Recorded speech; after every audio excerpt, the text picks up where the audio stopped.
Phoena's Quest, Book 1, First Spark, by Chrissy Garwood. Chapter 4, Carillion's Wager.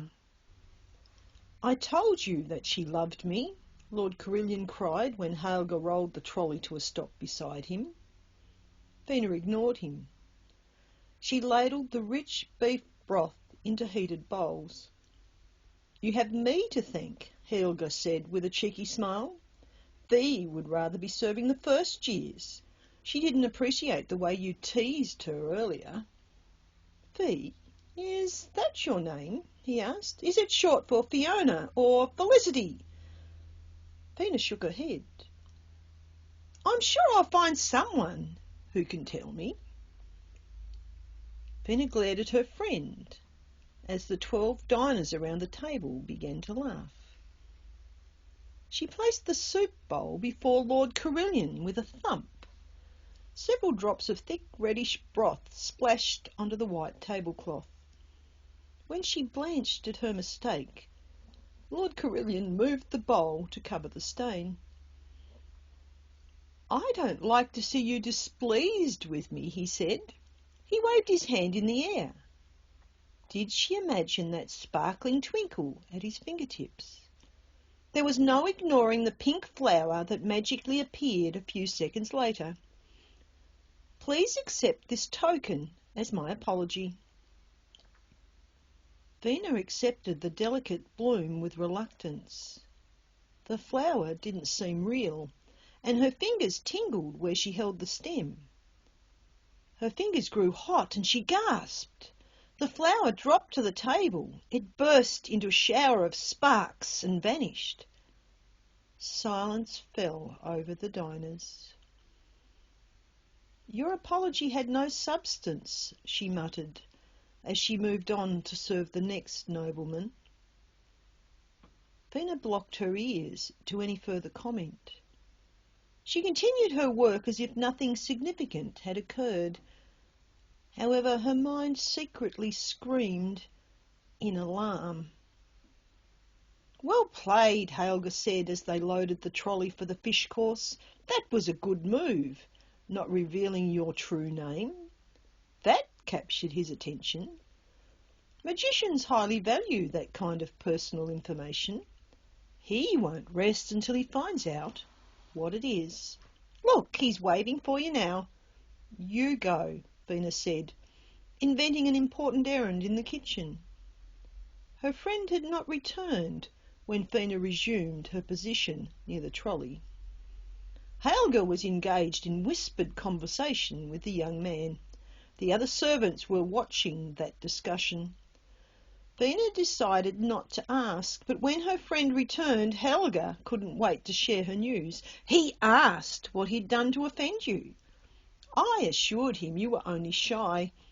I said you were unaccustomed to be addressed by such an honourable gentleman. Your inexperience meant you didn't know the appropriate way to respond. Then I explained that you'd been the victim of too many first-year pranks. You misunderstood his intentions. I assured him that I would personally see to your education. If he would extend you a little patience, I could guarantee a better outcome. He thanked me for my assistance."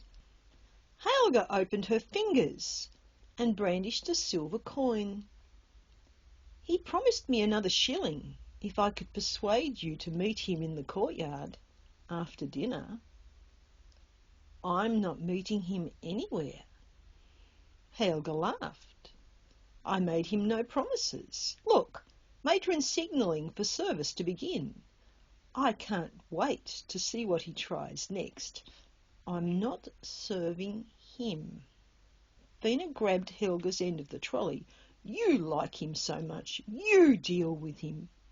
Helga chuckled and offered no resistance. The significance of the reversed roles was discussed around the table. Phoena maintained a calm silence until she turned the corner. Now she faced the dark-skinned youth who had assaulted her that morning. He reached for her hand after she set down his plate. Phoena hesitated. He nodded. It is only right that you frown at me. I behaved like a fool when I met you this morning.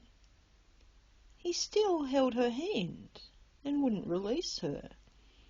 He was shorter than she remembered. There was an impish quality about him reminiscent of the younger students. He pushed back his chair and dropped into a low bow. I am truly sorry, he said, and bent over her hand to kiss it lightly. Viscount Barapa of Larimore, at your service. A rousing cheer went up among the other diners. As she stepped back, he added, I'm publicly declaring my interest. I'm challenging both Carillion and Aramis for the right to pursue you. In a daze, Phoena finished her duties. Could the situation become any worse? Helga hustled her back to the kitchen. Phoena refused to budge from the trolley, waiting beside the wall. Helga was kept busy answering calls to assist at their table. Viscount Barapa's challenge had inspired the other fourth years to declare their intentions. The stack of gold coins in the centre of the table could be seen from where she stood. There were requests for more wine, fresh table napkins, even another pepper shaker. Helga had many opportunities to entertain their fellow servants with outrageous gossip. Finally, Phoena could take no more. She stepped out of formation, intending to ask Matron to excuse her. But even as she summoned the courage to advance, Matron glared at her. The stern overseer's displeasure was obvious, as was the impatient hand gesture. Phoena obediently returned to her place. She bit her lip and pressed against the wall, bowing her head. All she could do now was pray for strength. Phoena was ashen when the trolley was ready with the next course. She dreaded Matron's signal to deliver the roast venison to her tormentors. The bell rang. Helga set the trolley in motion, forcing Phoena to walk backwards to her doom. Each painful step delivered her closer to the table. She picked up the first plate. Lord Carillion was waiting. He watched her place the dish before him and then spoke. You seem to be fading, my dear, he said. He boldly reached for her chin, tipping it towards him.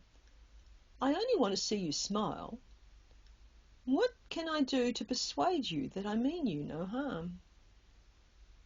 Phoena didn't answer. As she turned away, he caught hold of her arm.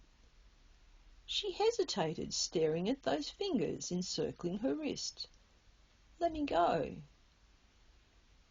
He complied immediately. She stepped back to the trolley. A tingling sensation that had begun with his touch was impossible to banish. She reached out to place the next meal on the table. A glowing strand of azure light spiralled around her wrist. As she gaped at it, the light twisted into a blue metal bangle that sparkled in the candlelight. I don't want your trinkets, she exclaimed in dismay. Lord Carillion arose. His eyes locked on her arm. She attempted to shake the bangle loose. It seemed to be a perfect fit, too small to slip over her hand. He reached for her. No! She backed away. This brought her against the master's raised platform. Too late, she remembered the dining hall layout. What is the meaning of this? Headmaster Pepperberry asked. Phoena spun around, but he wasn't looking at her. Instead, his glare was directed at Lord Carillion. The young man seemed unrepentant. He grinned as he stood beside her. I am attempting to apologise to this maid for a minor inconvenience. Finally, the older man rested his eyes on her. it would seem that she does not welcome your attention.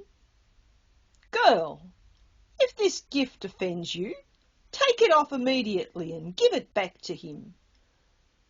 There was a power behind those words that rocked Phoena to the core. Flashes of hot and cold ran up and down her body. Her heart raced even faster. She swayed on her feet. Lord Carillion moved as if to steady her, but Phoena recovered her balance and stepped out of his reach. "Take it back," she said, plucking at the metal band with her fingers. At first the metal resisted her attempts. Then it shimmered and flashed into an insubstantial strand of blue light. She twitched her fingers and tossed it back to him. Carillion's eyes widened. He did not attempt to catch it. His smile faded as it fizzed into oblivion. He looked from Phoena to Headmaster Pepperberry and bowed low. "There is a puzzle here," Carillion muttered as he retreated to his table. "What is your name, girl?" one of the other masters asked. Phoena flinched. "Her name is not important," Matron said, appearing beside her. "She has work to do." Phoena hurried back to her table. Matron remained beside her. A hush fell over the assembled noblemen. Under that intimidating woman's stern gaze, Phoena continued to place meals on the table. Their superior accompanied the pair of maids to the kitchen. Helga was quiet and said nothing until Matron had withdrawn. "When that blue band appeared on your wrist, there was an outcry from the other noblemen. Carillion had accepted their wages and then resorted to cheating. How did you break his compelling spell?" Phoena shrugged. "I don't know anything about a compelling spell. Suddenly there was a bangle on my wrist. The headmaster ordered me to remove it. I only did as I was told." Helga narrowed her eyes. "I'm sure there's more to your story. Why are you keeping secrets from me?" Matron saved Phoena from having to answer. "I want you out of sight for the duration of the meal. Go to the infirmary and remain there until I summon you. I am sending a footman with you to make sure you get to the infirmary without any further distractions." The footman carried a message for Nurse to make sure this maid was gainfully employed. The other infirmary servants were quick to find her a myriad of menial tasks. Dear listening reader, I hope you have enjoyed this latest chapter from the first book in the Phoena's Quest trilogy. This is a beta copy, and the text may change between now and the official publication date. If you have any questions or suggestions that would make this chapter easier to read, please let me know. In return for your help, I will include your name in the acknowledgements as part of the reader team. Chrissy.